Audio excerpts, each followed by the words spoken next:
Get ready. 10 seconds.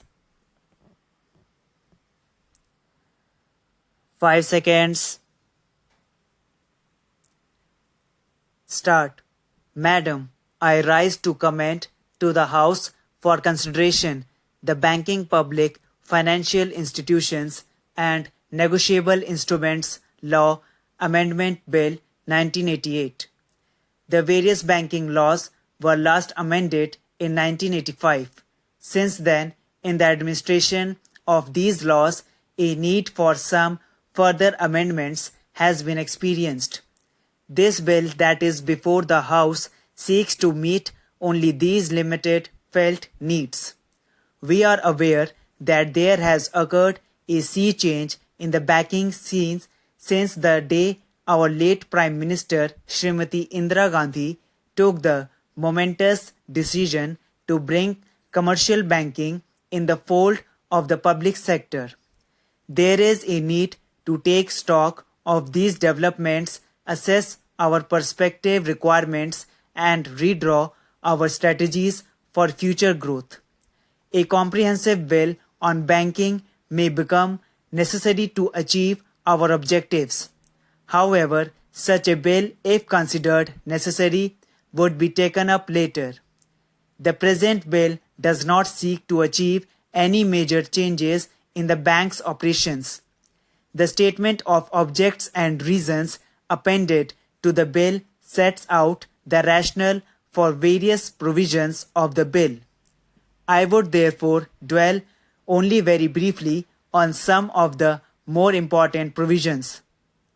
Madam, we have been strengthening the capital base of our nationalized banks during the last 3 years so that their debt-equity ratios reach a level which is internationally acceptable. At present, the paid-up capital of the nationalized banks is subject to a ceiling of Rs 100 crores. With successive contributions, this ceiling has been reached in the case of some of the banks. On the other hand, with ever-expanding deposit base, the need for enlarging their capital base persists. It is therefore proposed to revise the ceiling to Rs 500 crores. The bill also seeks to provide for uniformity in the tenure of all non-official directors and employers directors on the board of State Bank Group of banks and financial institutions and to limit their continuous membership on the boards of directors in keeping with the principles enunciated by the Estimates Committee. The same principles would apply to the boards of nationalized banks, provisions for which would be incorporated in the nationalized banks management and miscellaneous provisions schemes. The Direct Tax Laws Amendment Act 1987 provide the financial year as the uniform previous accounting year for all the SSEs. Since public sector banks are also subject to tax laws, they would have to submit their profit and loss accounts in future with reference to financial years. Since banks at present have calendar years as their accounting years, the change would have necessitated closure of books by the banks as at the close of business on December 31 and March 31 every year. To obviate this avoidable exercise, which is costly, it is proposed to change the present accounting year of the banks and financial institutions also to coincide with the financial year. This bill proposes to give the requisite power to the government to notify the accounting year of the banks. Honorable members are aware that there have been persistent and widespread demands from various trade and industry associations to make bouncing of checks a penal offence. In this bill, it is proposed to amend the Negotiable Instruments Act to provide for this. The provision aims at improving acceptability of checks in settlement of liabilities. Honorable members would agree that this is a desirable objective.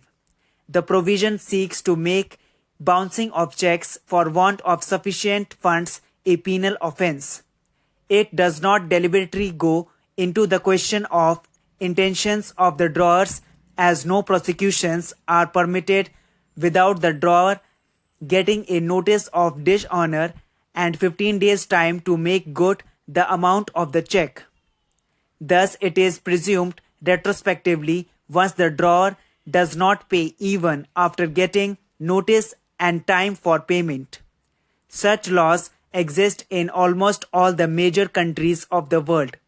The provision provides enough safeguards to avoid harassment to honest account holders. The bill also seeks to provide for authority to the Reserve Bank of India to direct special audits of banks for specified periods or for specific transactions.